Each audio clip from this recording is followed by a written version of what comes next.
देवर की नियत। रवि और नेहा की नई नई शादी हुई थी। दोनों बहुत खुश थे। दोनों एक दूसरे से बहुत प्यार भी करते थे। शादी के बाद धीरे धीरे रवि अपने काम में व्यस्त रहने लगा। नेहा भी अपने घरेलू कामकाज में व्यस्त रहती थी। रवि का रोहन नाम का एक चचेरा भाई भी था जो लगभग उसी की उम्र का था। वो विदेश में अपनी पढ़ाई पूरी करके लौटा था। रोहन बहुत ही स्टाइलिश और हैंडसम था। रोहन रवि की शादी में नहीं आ पाया था, इसलिए वह नेहा से पहली बार मिलता है। रोहन नेहा की खूबसूरती का कायल हो जाता है और रवि की किस्मत पर जलने लगता है। एक दिन तीनों डिनर कर रहे थे। वाह भाभी जी वाह, आपके हाथ का खाना खाकर तो स्वर्ग का सुख मिल गया। क्या पकाती हैं आप? रवि और नेहा चौंक जाते हैं। खाना? मेरा मतलब क्या खाना पकाती हैं आप? लाजवाब। आखिर बीवी किसकी है? आप भी ना, चुपचाप खाना खाइए। सचमुच भाभी जी, रवि सही कह रहा है। क्या किस्मत पाई है इसने। एक मुझे देखिए, अब तक सिंगल हूँ। भाभी जी, आपकी कोई छोटी बहन वगैरह नहीं है क्या?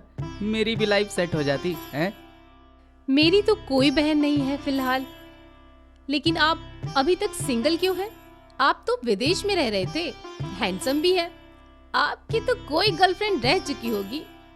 अरे कहाँ भाभी जी, पढ़ाई करने गया था, गर्लफ्रेंड बनाने थोड़ी। और जो खूबसूरती देशी लड़कियों में होती है वो इन विदेशी लड़कियों में कहाँ होती है। मुझे तो आप जैसी कोई चाहिए, और अगर मैं यहीं होता तो पक्का बता रहा हूँ आप मेरी बीवी होती। कहते हुए रोहन हंसने लगता है। नेहा शर्मा जाती है।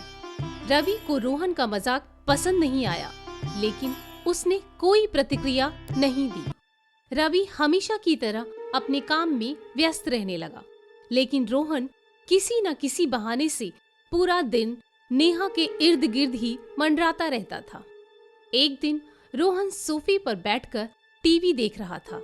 नेहा उसके लिए चाय लेकर आती है, लेकिन जैसे ही वह चाय का कप मेज पर रखती है, उसका पैर स्लिप हो जाता है और वह गिरने ही वाली थी कि रोहन ने उसे थाम लिया। अरे संभल कर भाभी जी, क्या कर रही हैं? आपको चोट वोट तो नहीं लगी ना? चोट देखने के बहाने रोहन नेहा को यहाँ वहाँ हाथ लगाता है। रोहन के स्पर्श से नेहा सहम जाती है और फटाफट उससे अलग होकर खड़ी होती है। अरे मैं ठीक हूँ, पता नहीं कैसे पैर स्लिप हो गया था। Thank you Rohan. अरे इसमें थैंक यू कैसा, मैं तो हमेशा आपको थामने के लिए तैयार बैठा हूँ। भला कोई आप जैसी खूबसूरत बला को कैसे गिरने दे सकता है। आपको रवि के साथ नहीं, मुझसे शादी करनी चाहिए थी। आपको कभी अकेला छोड़ता ही नहीं। रवि के पास तो टाइम ही नहीं है आपके लिए। नेहा को रोहन की बातें थोड़ी अजीब लगीं, लेकिन वो इसे मजाक समझकर बस मुस्कुरा देती है और किचन में चली जाती है। नेहा को छूने का एहसास रोहन को मदहोश करने लगा। आज मुझे सचमुच उस गधे रवि की किस्मत पर जलन हो रही है। ये हुस्न की परी मेरी बाहों में होनी चाहिए थी। उफ, क्या खूबसूरत एहसास था इसे छूने का। एक न एक दिन तो मैं इसे अपना बना कर ही रहूंगा। रोहन ने मन ही मन कहा। उस दिन से रोहन नेहा को पाने के लिए बेताब हो उठा। वो दिन रात नेहा के ही सपने देखता रहता था। एक दिन नेहा और रवि को किसी पार्टी में जाना था। उस दिन नेहा ने बहुत ही खूबसूरत लाल रंग की वेस्टर्न ड्रेस पहनी हुई थी। कैसी लग रही हूँ मैं? वाओ, एकदम परी लग रही हो। Love you sweetheart. कहते हुए रवि ने नेहा का माथा चूम लिया। तभी रोहन आ जाता है। नेहा को देखकर उसकी आंखें फटी की फटी रह गईं। वाह भाभी जी, आज तो आप कयामत ही लग रही हैं। किस पर बिजली गिराने वाली हैं? अरे हम एक पार्टी में जा रहे हैं, और हर वक्त मेरी बीवी की खूबसूरती का बखान करते रहना जरूरी है क्या?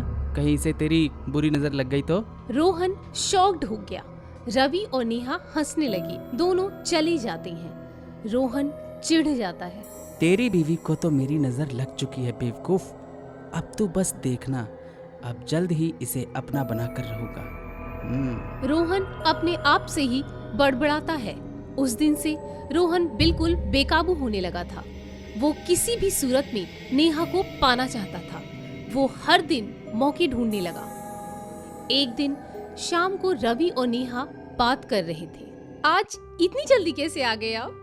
कंपनी के काम से ही अर्जेंट ही मुझे आउट ऑफ सिटी जाना है, इसलिए मुझे नाश्ता करा दो, फिर मैं निकलता हूँ। मैं कल दोपहर तक आ जाऊंगा। ठीक है, मैं अभी नाश्ता लाती हूँ। रोहन ने उनकी बात चुपके से सुन ली। आज रात रवि कहीं बाहर जा रहा है, यही मौका है नेहा को अपना बनाने का। आज ये मौका मैं नहीं जाने दूंगा। रोहन मन ही मन सोचता है। रवि ऑफिस के काम से निकल जाता है। रात के 9 बज रहे थे। नेहा बेडरूम में जाकर नाइट ड्रेस पहन लेती है और सोने की तैयारी करती है कि तभी रोहन आ जाता है। अरे ये क्या भाभी जी, आप इतनी जल्दी सोने जा रही हैं? हाँ, वो ऑफिस के काम से आज रात कहीं बाहर गए हैं, इसलिए मैं जल्दी सोने जा रही थी। ओफो, मैंने सोचा कि आज दोनों भाई बैठकर कॉफी पियेंगे, पर रवि तो चला गया। कोई बात नहीं, अगर आपको ऐतराज ना हो तो आपके साथ कॉफी पी सकता हूँ। नेहा का मूड तो नहीं था, लेकिन फिर भी उसने हाँ कह दिया। ठीक है, आप बैठिए, मैं कॉफी लेकर आती हूँ। अरे नहीं भाभी जी, आप बैठिए, आज मैं आपको कॉफी बनाकर पिलाता हूँ। लेकिन अरे भाभी जी आप बैठिए, मैं बस यूँ गया और यूँ आया। कहते हुए रोहन किचन में गया और 2 कप कॉफी बनाई और 1 कप कॉफी में नींद की गोलियां डाल दी। रोहन कॉफी लेकर बेडरूम में आता है। दोनों कॉफी पीने लगते हैं। कॉफी पीते ही नेहा का सिर चकराने लगा। ये मुझे क्या हो रहा है? अचानक मेरा सिर भारी क्यों लग रहा है? कहते हुए नेहा लड़खड़ाते हुए खड़ी होती है और गिरने ही वाली होती है कि रोहन उसे थाम लेता है और बेड पर गिरा देता है।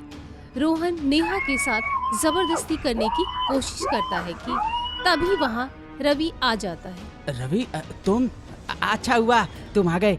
देखो ना, पागल हो गई है ये, पहले कॉफी के बहाने बुलाया और फिर छी, मैं तो सोच भी नहीं सकता था कि भाभी जी मेरे साथ। इससे पहले कि रोहन कुछ और बोल पाता, रवि ने उसे एक जोरदार थप्पड़ मारा। चुप हो जा नालायक, मैंने तो तुझे उसी वक्त देख लिया था जब तू चुपके से हमारी बातें सुन रहा था।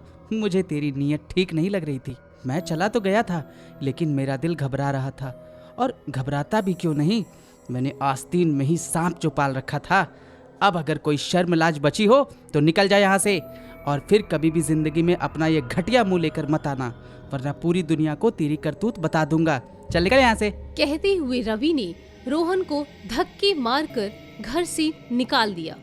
रोहन शर्मिंदा होकर चला गया। रवि ने नेहा के मुंह पर पानी छिड़का। वह घबरा कर उठ बैठी। रवि, वो रोहन। ठीक है, कुछ कहने की जरूरत नहीं है नेहा, मुझे सब पता है। मैंने उसे घर से निकाल दिया है, अब वो कभी वापस नहीं आएगा। कहते हुए रवि ने नेहा को गले से लगा लिया।